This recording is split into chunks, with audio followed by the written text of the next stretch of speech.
The world had changed overnight.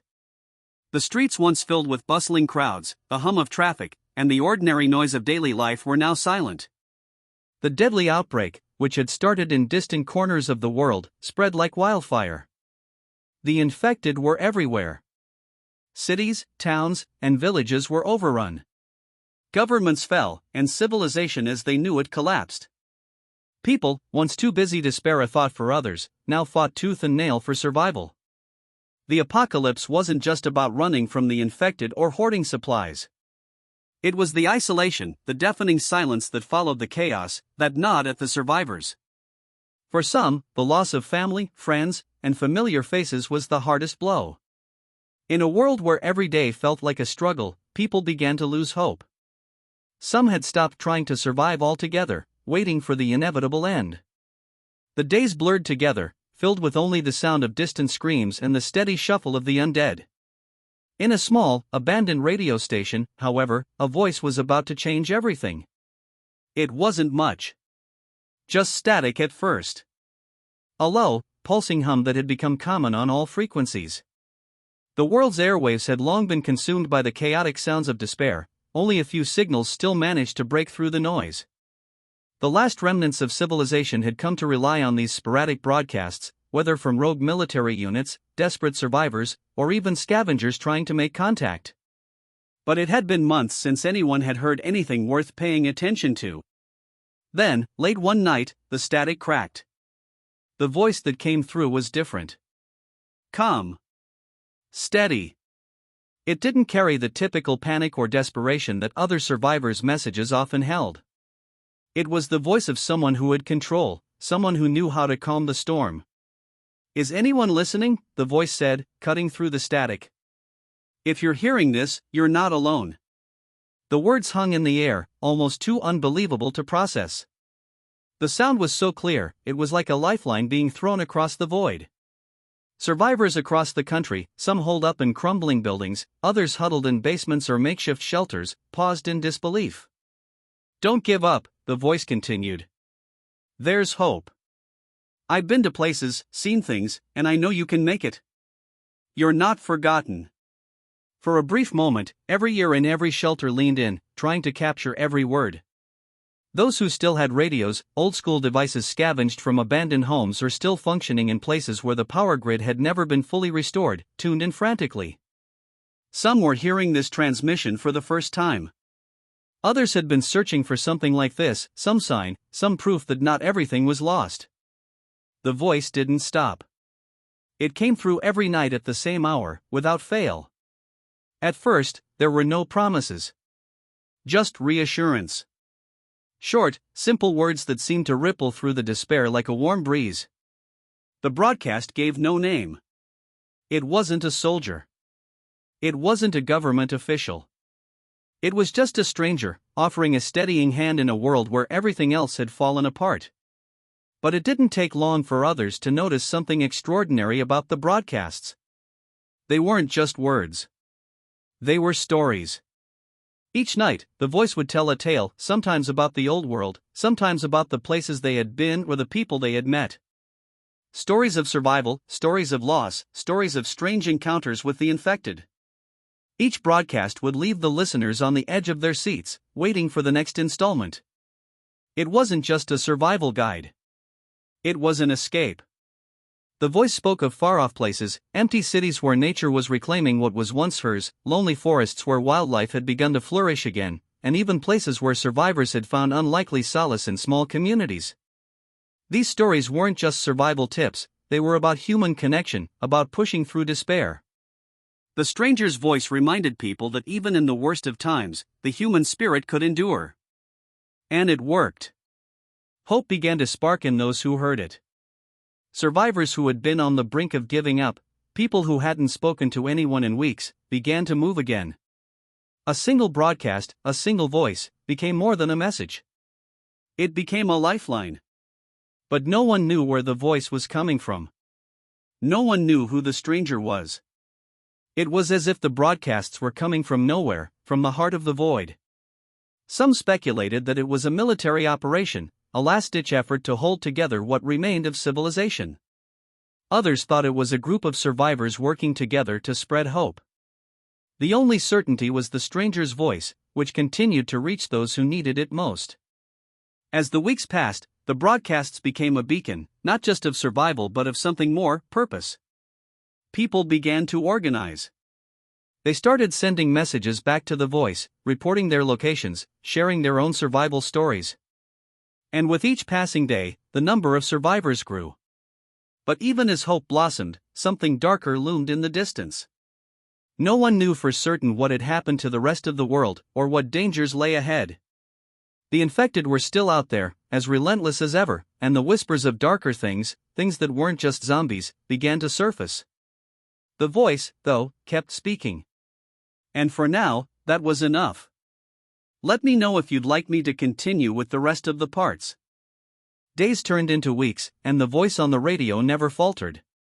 It was constant, like a heartbeat in the darkness, pulsing with the promise that survival was still possible.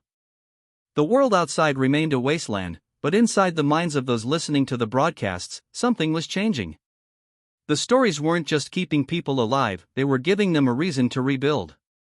In remote, forgotten corners of the world, survivors began to act on the stranger's words. They weren't just hiding in the shadows anymore, they were moving. Scavenging supplies, checking their surroundings, and forming new plans to meet with others who shared the same hope. The radio had become the thread that held their fragile existence together. Among the survivors was a group of strangers who had found their way to one another. They were brought together by the broadcasts, each of them desperate for connection, for reassurance. There was Charlie, an old mechanic who had lost his family in the early days of the outbreak. There was Lila, a former teacher who had become something of a makeshift leader in her small community. And there was Sam, a young man who had been just a teenager when the infection began, forced to grow up too quickly, learning survival tactics from anyone he could. They had been hiding in a decaying library for weeks, trying to avoid the infected and any other dangers that lurked in the streets. The library had once been a place of learning and community, but now, it was a sanctuary for those who had nowhere else to go. They were all familiar with the broadcasts, their radios tuned to that familiar frequency every night. "We can't keep hiding like this," Charlie muttered one night, adjusting his makeshift radio with shaking hands. "The world's falling apart out there. This voice, it's the only thing that's kept me from losing my mind." Lila, who had grown accustomed to being the calm presence in the group, stood by the window, gazing out into the desolate streets. "I think the voice is right. We need to get out there. We've been safe here, but we're not living. We're just existing." Sam, who had barely spoken a word all evening, looked up from his worn-out journal. Do you think we could actually find the voice? Is it real?" The question hung in the air, unspoken for days. Everyone had wondered the same thing, but no one had dared to ask it aloud. Could this stranger on the radio really be out there? Could they be more than just a voice, or were they a figment of collective hope? "Does it matter?" Lila asked softly. "If the voice is real or not, it's given us something. A reason to push forward. That's enough for me." They all nodded, but a nagging doubt settled in Charlie's gut. What if the voice was just a trick? What if the radio was just a way to keep people from truly realizing how alone they were? In a world where betrayal and lies were commonplace, could they afford to trust anything? But there was no time for doubts now. The broadcasts were more than just words. They were blueprints for survival, for regaining what had been lost. The stories the stranger shared were filled with hope, yes, but they were also filled with warnings. They spoke of the infected, of strange new breeds of predators that roamed the wasteland, and of places where humanity was trying to rebuild, piece by piece. "There's more out there than just the infected," the voice had said one night. "There are survivors, some good, some bad. Trust is scarce, but it's the only thing that will keep us from falling apart." The group knew that all too well. They had seen the truth in the aftermath of the chaos, the good, the bad, and the downright ugly. People could be just as dangerous as the infected, maybe even more so. As the next broadcast played, the stranger's words carried weight. "If you hear this, I'm not asking you to believe in me. I'm asking you to believe in yourselves. You've survived this long. You can survive longer. But you must move. Find each other. I'll be waiting. That was all the encouragement the group needed. They made a decision. Tomorrow, they would leave the library and try to find others who had been drawn to the broadcasts. They would find the source. And they would bring back the hope that was growing among the scattered remnants of humanity. But the world outside had changed, and danger wasn't limited to the infected anymore. Something darker was lurking, something that had begun to follow the survivors from the edges of the cities. Every night, more and more broadcasts warned of new threats, creatures that weren't just zombies. Skinwalkers, mutating monstrosities, and even whispers of something worse, something that had once been human but was now something altogether different. Charlie stood up, his old joints creaking with effort, and motioned toward the door. We leave at first light. We have to believe.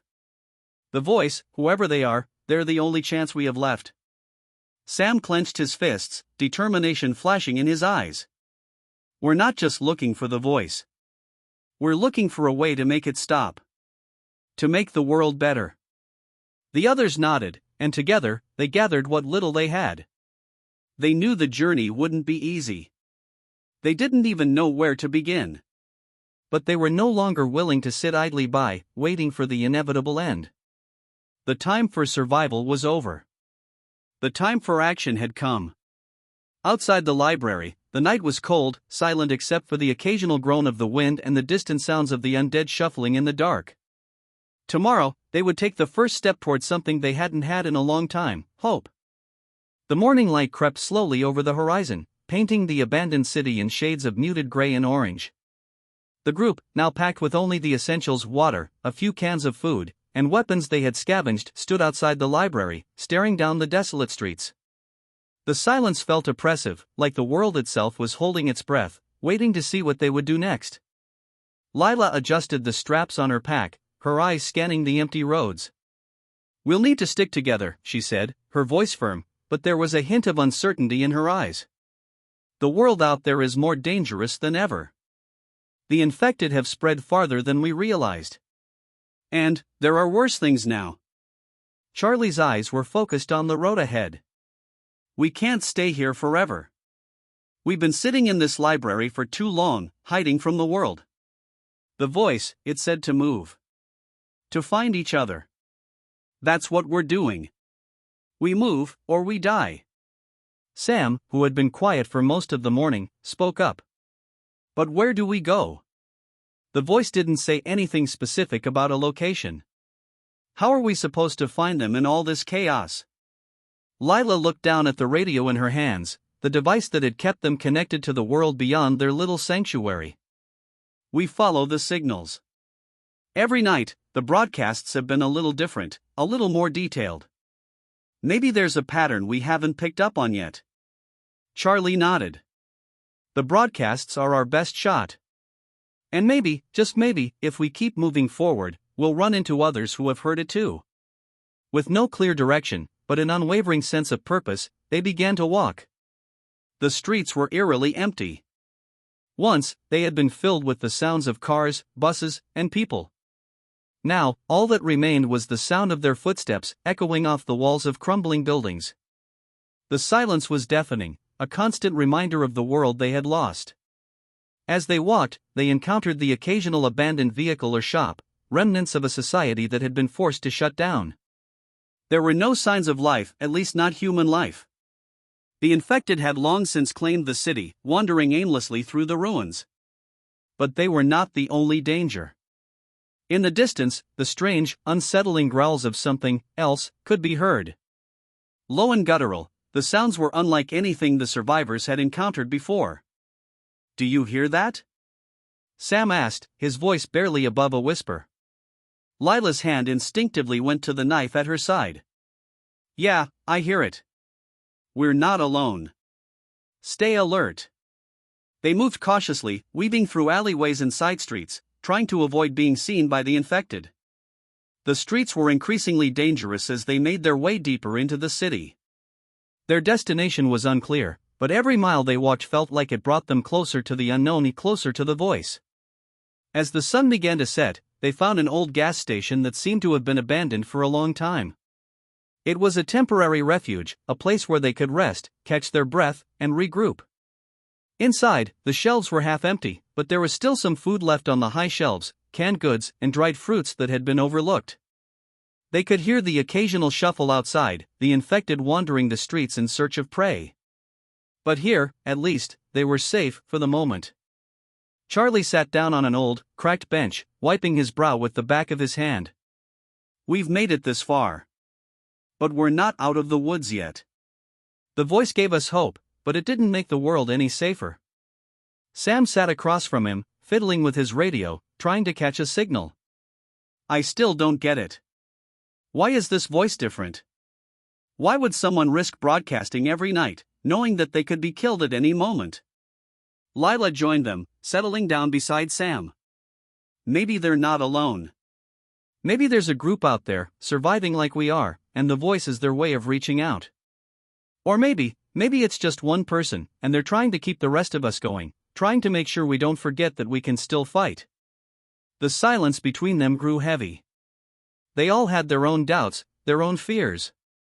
But the one thing they shared was the same nagging feeling, the need to believe. To hold on to something. If the voice was a trick, they had no choice but to follow it anyway.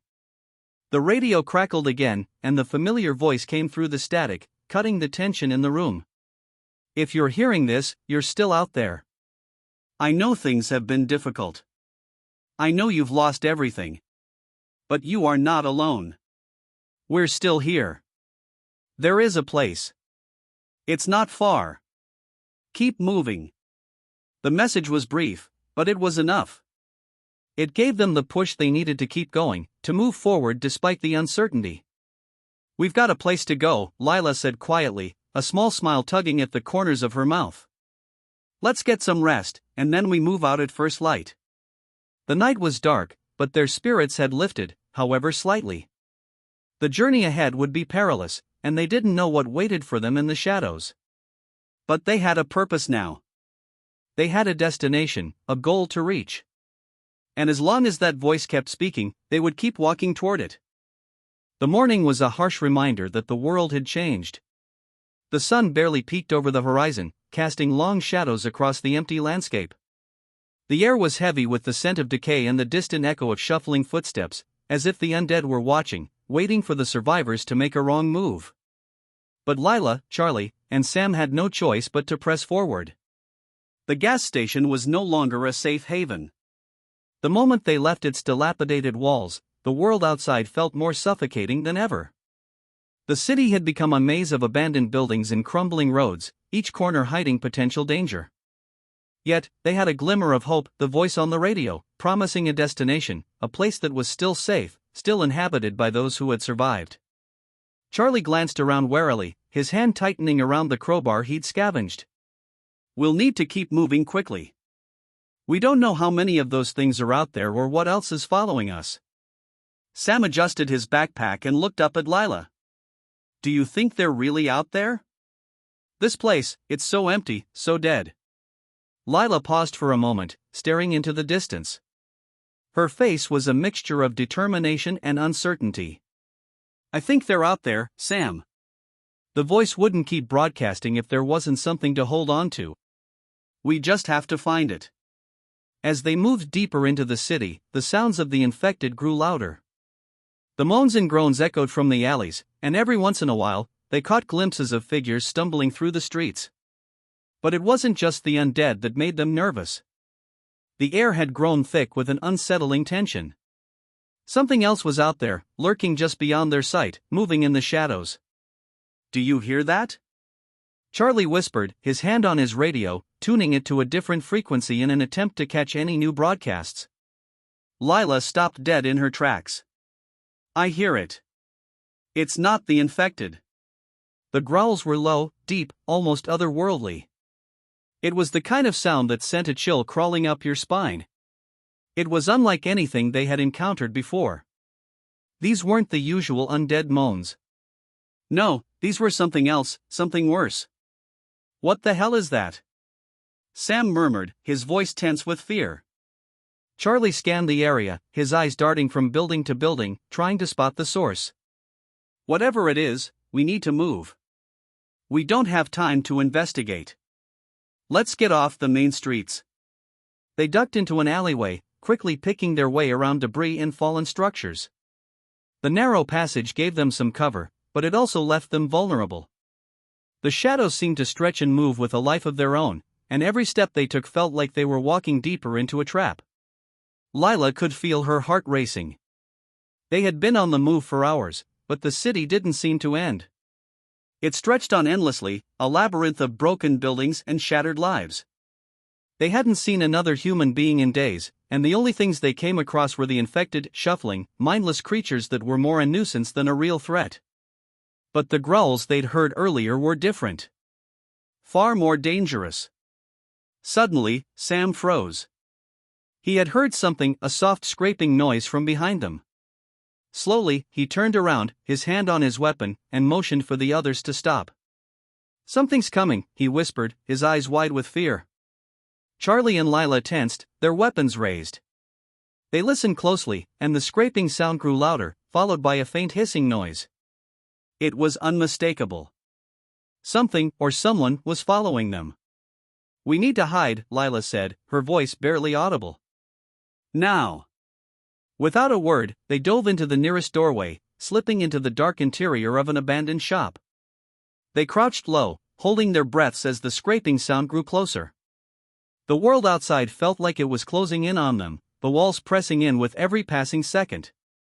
They didn't have long. The shadows in the alley began to shift, as if something was moving just beyond their view. Whatever it wasn't human. The growls were closer now, mingling with the hissing sound, and then there was a sudden crash. Something was inside the building. Sam's hand shot to his side, his knife ready. The others did the same, each of them bracing for whatever was about to emerge from the darkness. The growl turned into a screech, and something large and monstrous lurched toward them, its form barely visible in the dim light. It was humanoid in shape, but its limbs were elongated, twisted, and covered in strange, mottled skin that seemed to ripple and shift. The creature's face was partially obscured by a grotesque mask of twisted flesh, its mouth stretching wide into a monstrous grin that revealed rows of sharp, jagged teeth. Charlie's heart pounded as he swung his crowbar toward the creature, but it ducked, its movements unnaturally fast and jerky. It hissed, its eyes glowing with a malevolent intensity. "We need to move. Now!" Lila shouted, pulling Sam toward the door. Without thinking, they bolted, rushing out into the street once again, leaving the monster behind, at least for now. But as they sprinted down the alley, they could hear the creature's screeching grow louder, echoing through the empty streets. "We can't outrun that thing!" Sam yelled, breathless. Lila gritted her teeth, the adrenaline pumping through her veins. "We don't have a choice. We keep moving." The voice said, there's a place where we can be safe. We just need to find it." They ran, with the sounds of the creature's pursuit growing fainter behind them, but they knew it wouldn't be the last time they encountered whatever had stalked them through the streets. The world outside was no longer just filled with the infected. It was a land of twisted horrors, and survival had become more than just a matter of avoiding zombies. It had become a fight for something even more precious, hope. The city seemed endless as they ran, their legs heavy and hearts pounding in their chests. Lila led the way, her instincts kicking in as she navigated the broken streets, weaving between abandoned cars and rubble. Sam and Charlie followed closely behind, their breaths ragged from the fear and the exertion of running for their lives. The creature's screeching had faded, but they knew it wasn't gone. It was still out there, lurking in the shadows, waiting for another chance to strike. They had barely made it a block before Lila motioned for them to stop. "We need to find somewhere to hide. That thing won't stop chasing us." Sam, his eyes wide with adrenaline, scanned their surroundings. "There. That building looks sturdy." He pointed to a half-collapsed skyscraper with a strong, intact lower level. It had a set of heavy steel doors that might offer them some protection. "Let's go," Charlie urged, his voice urgent. They moved as quickly as they could, ducking into the building and pulling the heavy doors shut behind them. The interior of the building was dark and musty. The smell of mildew and decay filled the air, and the faint sound of water dripping echoed through the abandoned halls. The only light came from the cracks in the boarded-up windows and the flickering beam of their flashlights. Lila took a deep breath, trying to steady her racing heart. We need to regroup. We can't keep running forever. We have to figure out what we're up against. That thing, it wasn't like the infected we've seen. It was something different. Sam nodded, his eyes still wide with fear. I've never seen anything like that. It wasn't human. It was like something out of a nightmare. Charlie leaned against the wall, wiping the sweat from his forehead.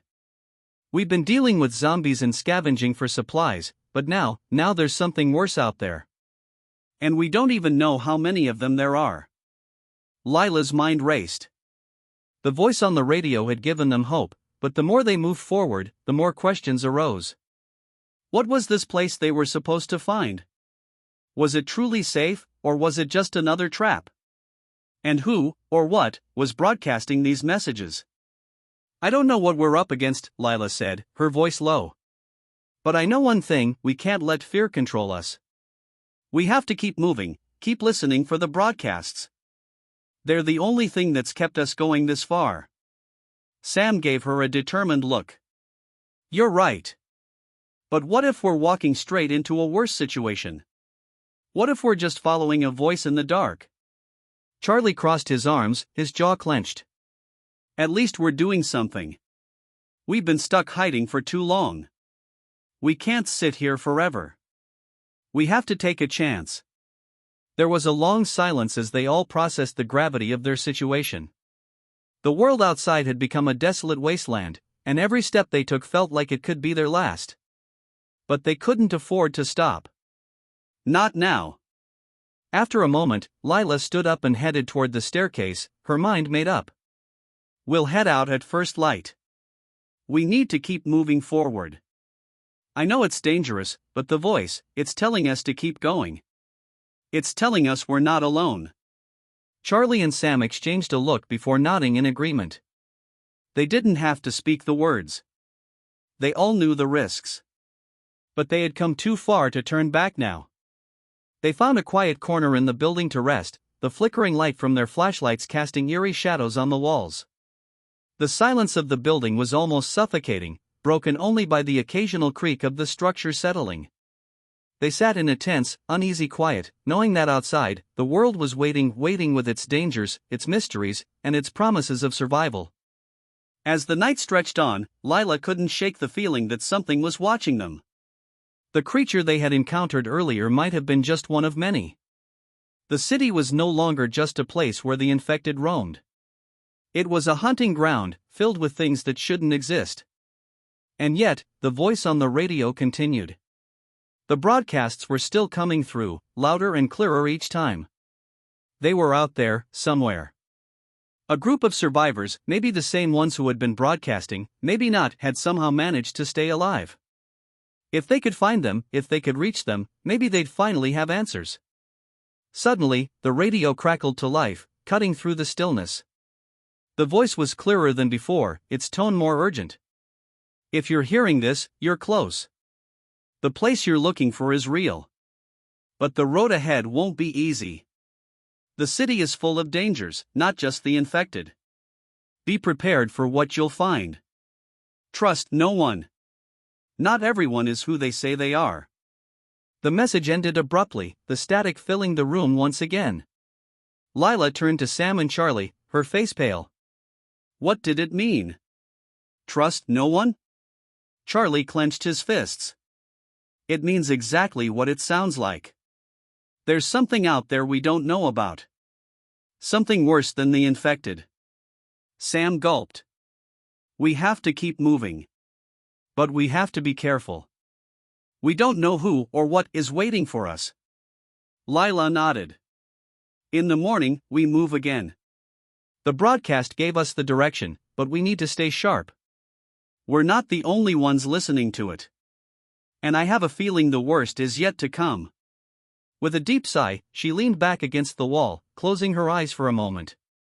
The weight of the situation hung heavy in the air. They had come this far, but the road ahead was still uncertain. The voice on the radio might be their lifeline, but it could also be their downfall. They didn't know who was speaking through the static. But whatever the truth was, they would soon find out. Morning came far too slowly. The dim light creeping through the cracks in the building's boarded-up windows was the only indication that another day had arrived. The air felt thick with uncertainty, and every creak and groan of the abandoned structure seemed to echo in the quiet, as though the building itself were alive with secrets. Lila's eyes fluttered open, and she was instantly aware of the heavy weight on her chest, the burden of the unknown, the endless questions, and the chilling warning from the night before. Trust no one. Those words echoed in her mind as she got to her feet, stretching stiffly. The radio crackle from the night before had given them direction, but it had also planted seeds of doubt. If there were survivors out there, could they truly trust them? What if the broadcasts were part of some trap, another cruel twist of fate in a world gone mad? She turned to see Charlie and Sam already awake, the same uneasy look in their eyes. They had slept little, constantly on alert for any sounds of movement, any sign that something was lurking just outside. They had heard the growls again during the night, but nothing had come for them yet. Sam was the first to speak, his voice hoarse from lack of sleep. "Do you think it's a trap?" he asked, his eyes scanning the room, wary of every shadow. "I mean, who could be out there, broadcasting, while we're all just stuck in this hell?" Charlie adjusted his backpack, his face drawn and tense. "I don't know. But the voice said we're close. We've been running and hiding for too long. It's time we find out if the place is real. We don't have a choice anymore." Lila nodded. "He's right. We can't keep hiding. We need to get moving." They gathered their gear quickly, the sound of zippers and shifting equipment the only noise in the otherwise silent building. As they approached the front doors, Lila hesitated for a moment, listening for any signs of life or death. It was quiet. Too quiet. They opened the doors and stepped into the street. The world outside seemed unchanged, still desolate, still filled with the remnants of a society long destroyed. There were no signs of the creature they had encountered the day before, no movement in the distance. But there was something off, a strange feeling in the air that made Lila's skin crawl. She couldn't shake the sensation that something was watching them, even if she couldn't see it. "We should head west," Charlie suggested, his voice steady but tinged with caution. "That's where the broadcasts are coming from. We'll stay off the main roads, stick to the buildings." Lila nodded, her hand on her weapon, ready for whatever might come next. They set off, walking through the deserted streets, trying to stay as quiet as possible. The further they went, the more the weight of the city pressed in on them. The silence was almost oppressive, broken only by the occasional distant groan of the infected, or the rustling of trash caught in the wind. As they moved, Lila's mind kept drifting back to the voice on the radio. The words "trust no one" lingered, but so did the hope. The voice had spoken with conviction, a promise that there was something more out there, a safe place. She couldn't let that hope slip away. Not yet. But as they reached an intersection, something caught her eye, a figure moving in the distance. It was just a shadow at first, barely visible through the haze of dust and broken buildings. But it was unmistakable, another survivor. "Stay low," Lila whispered urgently, pulling the others back into cover behind a wrecked car. They crouched, watching the figure cautiously. The survivor was moving slowly, dragging a heavy backpack behind them. They appeared unarmed, but Lila couldn't be sure. The figure paused, glancing around as if sensing something was wrong. The tension was unbearable, and Lila held her breath, her grip tight on her weapon. If this was a trap, they had to be ready. Then, to her surprise, the figure began speaking not to them, but into something, a radio, similar to the one they had been listening to. "I've made contact. They're on the move, heading west. The signal's strong. They'll be here soon." Lila's heart skipped a beat. They were talking about them. The voice on the radio wasn't just broadcasting randomly. There was someone else out there, watching, waiting for them to come closer. The survivor spoke again, his words low but clear. "They don't know what's coming. They think they're safe, but they're walking right into a trap. You know what to do. The hairs on the back of Lila's neck stood up as she realized what this meant. This survivor wasn't part of a group trying to help them. They were part of something else, something far more sinister. Get back, she hissed to Sam and Charlie, her voice urgent. This isn't what we thought. But it was too late. The survivor turned, his gaze locking onto their hiding spot. He smiled, an eerie, almost predatory smile that made Lila's stomach churn. I've been waiting for you. In a heartbeat, he pulled a weapon from his side, a small, sleek firearm, and aimed it at them. Lila's heart raced. The trap had been set. Run, she shouted, and without hesitation, they bolted, sprinting back down the street. The sound of footsteps echoed behind them, followed by the sharp crack of a gunshot. Charlie yanked Lila to the side as a bullet whizzed past them. They scrambled for cover, their adrenaline surging as they ducked behind a collapsed building. Lila's breath came in ragged gasps, her mind racing. This was no longer just a fight for survival against zombies. It was a battle against something far more dangerous. The survivor wasn't the only one hunting them. There were others out there, people who had made their own rules, and they were playing a deadly game. But Lila refused to give up. She couldn't let this be how it ended. Keep moving, she yelled to the others, pulling them back into the maze of destroyed buildings. We're not done yet. We can't let them win. But as they sprinted into the unknown, Lila couldn't shake the feeling that the real danger wasn't the zombies, it was the people still out there, hiding in the shadows, waiting to destroy whatever hope they had left. The pursuit seemed endless. Lila's lungs burned as they ran, the sound of their footsteps pounding against the cracked asphalt echoing through the empty streets. The survivor with the gun had forced them into a desperate retreat, but the city felt like a maze. Every corner seemed to offer new dangers, more shadows, more mysteries, and more signs that they weren't alone. Lila's mind raced. Who were these people that had been broadcasting those messages?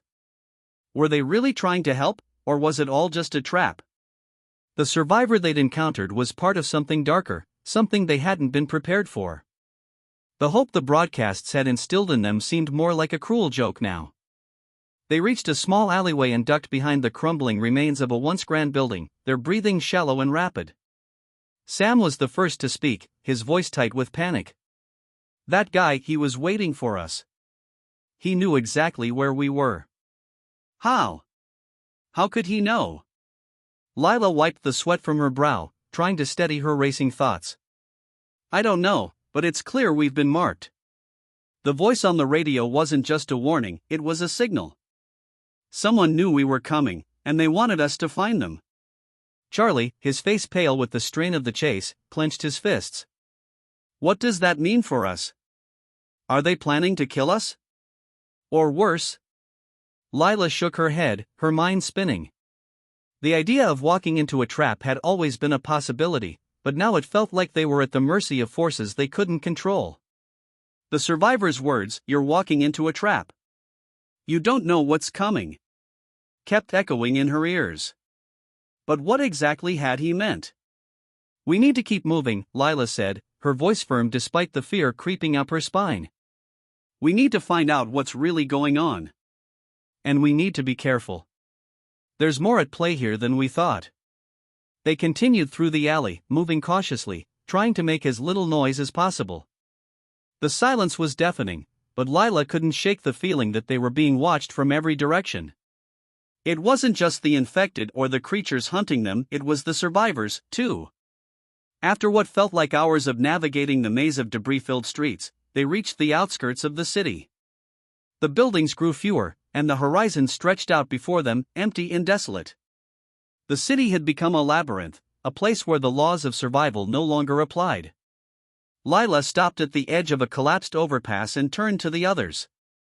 This is it, she said quietly. We're close. The broadcast said west. We've come all this way, and we're almost there. Charlie frowned, his eyes narrowing. And we still don't know who's behind this. What if this isn't the safe haven we were promised? What if it's worse? Sam, always the optimist, spoke up. We've come this far. We can't turn back now. We need answers. Lila nodded, but a nagging doubt lingered in the back of her mind. She hadn't been able to shake the memory of the survivor's eyes, cold and calculating. It was like he knew something she didn't. Like he had been expecting them, or worse, was orchestrating their every move. As they continued toward their destination, Lila's grip on her weapon tightened. She didn't trust anyone anymore. Not the voice on the radio, not the survivor they had encountered, and certainly not the people who were out there, watching them from the shadows. But they had no choice. They had to keep moving, had to keep hoping that something, anything, would lead them to safety. As they approached a cluster of abandoned vehicles, Lila's instincts screamed at her to stop. She raised her hand, signaling for the others to be quiet. Something was off. In the distance, a figure appeared, another survivor, but this one was different. She wasn't running or hiding. Instead, she was standing still, as if waiting for them. The woman was tall, with short-cropped hair and a worn leather jacket. She didn't look threatening at first, but Lila's gut told her otherwise. The woman raised her hands in a gesture of peace. "I'm not here to hurt you," she said, her voice calm, but there was a sharpness to it that made Lila wary. "I'm just here to talk." Lila didn't lower her weapon, but she did take a cautious step forward. "Who are you?" she asked, her voice steady, but her heart pounding in her chest. "My name is Kate," the woman said, glancing at the others. "I'm one of the survivors that's been broadcasting the messages." Lila's pulse quickened. So it was her. The voice on the radio, this was the woman behind it. But there was something off about her. Something that didn't sit right. "Why are you doing this?" Lila demanded. "Why lead us here? What's your game?" Kate's eyes hardened, her lips twisting into a thin smile. "Game? This isn't a game, sweetheart. It's survival. And you've just walked right into it." Before Lila could react, Kate reached into her bag and pulled out a small device, holding it out toward them. "You've come all this way. But the truth is, you don't even know who to trust. The broadcast, it was never meant to guide you. It was meant to bring you to me." Lila's eyes widened as she realized the gravity of the situation. The voice on the radio wasn't a beacon of hope. It was a trap, a way to lure them into the hands of someone far more dangerous than they could have ever imagined. "We were never supposed to make it this far," Kate continued, her voice colder now. "You've been led straight to me. And now, you'll help me finish what I started." Lila felt the weight of the betrayal settle in her chest. The broadcasts, the promises of safety, everything had been a lie. And now, they were standing in front of their worst nightmare. The reality of what Kate had just revealed hit like a thunderclap. Lila stood frozen, her mind trying to process the betrayal in front of her. The broadcasts, every word they had clung to for so long, the beacon of hope that had kept them alive, had been nothing more than a trap, a carefully orchestrated scheme to lead them right into the hands of someone who saw them as nothing more than pawns in a twisted game. Kate's smile widened as she saw the shock on their faces. "Did you really think there was safety out here? A place to escape all of this?" Her eyes flickered with something darker, greed, hunger, malice. "No. You've all been part of my plan from the beginning. You're nothing more than bait." Lila's breath hitched. It didn't make sense. Why would someone who had been broadcasting a message of hope, trying to save survivors, suddenly turn so cold and manipulative? What was her endgame? Why? Lila demanded, her voice sharp with disbelief. "Why bring us here? We've been risking everything to find you. And you're just going to use us?" Kate's eyes glinted with amusement. "You're not the first survivors I've brought here. I've been doing this for months. Feeding people hope, guiding them here. But the truth is, there is no escape. The world is over, Lila. And I'm the one who's going to make sure it stays that way. The more people I bring here, the more chaos I can create. The stronger I get." Sam stepped forward, his voice shaking with anger. "You're sick. You've been playing us. All of us." "Exactly," Kate replied with a twisted grin. "And now, it's your turn. You see, once you've been brought here, you become part of something much bigger. A force I control. You'll help me with the next phase of my plan. Lila's grip on her weapon tightened. There was no way they could allow this to happen. They were too close now, too close to finally making it out of this nightmare. But it seemed like Kate had anticipated that, because at that moment, she pressed a button on the small device she held in her hand. For a moment, there was only silence. Then the ground shook, a deep rumble that sent vibrations through the concrete beneath their feet. Lila's heart skipped a beat as she realized what Kate had done. She had activated something dangerous. What did you do? Lila shouted, her voice panicked as the tremors grew stronger. The air seemed to thicken, and the sounds of distant screams echoed, carried on the wind. It was too late to turn back now. The city's infected, Kate said coldly, her voice full of authority. I've activated the last broadcast. It will trigger the final wave of the infection. The infected will find you, and they will finish what was started. There's no escape. There's only survival or death. The ground beneath their feet gave way, causing the group to stumble. Lila barely caught herself, her mind racing as she realized what was happening. The infected had already been drawn here. But now, with Kate's device, they were being sent directly toward them. The swarm of undead was closing in faster than ever before. Lila turned to Sam and Charlie, her face pale but determined. We need to run. Now. There was no time to think. They had no choice but to retreat, to fight their way through the streets, even as the ground trembled underfoot and the shrieks of the infected grew louder. The city was no longer a sanctuary. It was a death trap, and Kate was the one who had set it.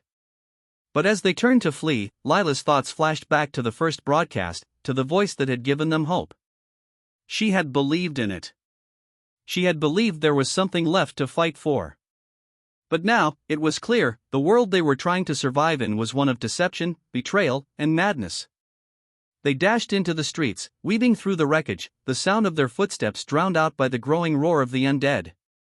Lila's heart pounded in her chest, her mind frantically searching for a way out. They had to survive, there had to be a way. But the odds were stacked against them. Keep moving! Charlie yelled, his voice urgent as they reached a familiar intersection. We're not dead yet. But as they rounded the corner, a new sight greeted them, dozens of figures, shadowy and stumbling, emerging from the alleys, drawn by the broadcast. The infected had arrived. Lila raised her weapon, ready to fight. But before she could take aim, she saw something that stopped her cold. Among the infected, a familiar figure was stumbling forward, one she never expected to see again. It was Kate. The woman who had led them here, who had orchestrated everything, was now one of them. The infection had claimed her, just like everyone else. Her face was twisted in a grotesque expression, her once confident stance now reduced to a shambling, mindless creature. Lila felt a chill run down her spine as she realized the truth, the broadcasts weren't about saving people. They were a way to lure them into the chaos, to create a never-ending cycle of suffering. And now, as the infected closed in on all sides, Lila knew there was no escaping the nightmare they had been drawn into. But there was one thing she could do. She could fight. They all could. No matter what the world had become, they still had the power to survive, to keep fighting back against the darkness. As the first wave of infected charged, Lila turned to face them, weapon raised. They weren't going down without a fight. Not today. And the last broadcast, the final voice that had given them hope, would be their final reminder that even in the darkest moments, the struggle for survival never truly ends. This concludes the story of the last broadcast, when a stranger's voice gave millions a reason to keep going. I hope this final part wrapped things up with the kind of tension and drama you were looking for. Let me know if you'd like any changes or adjustments.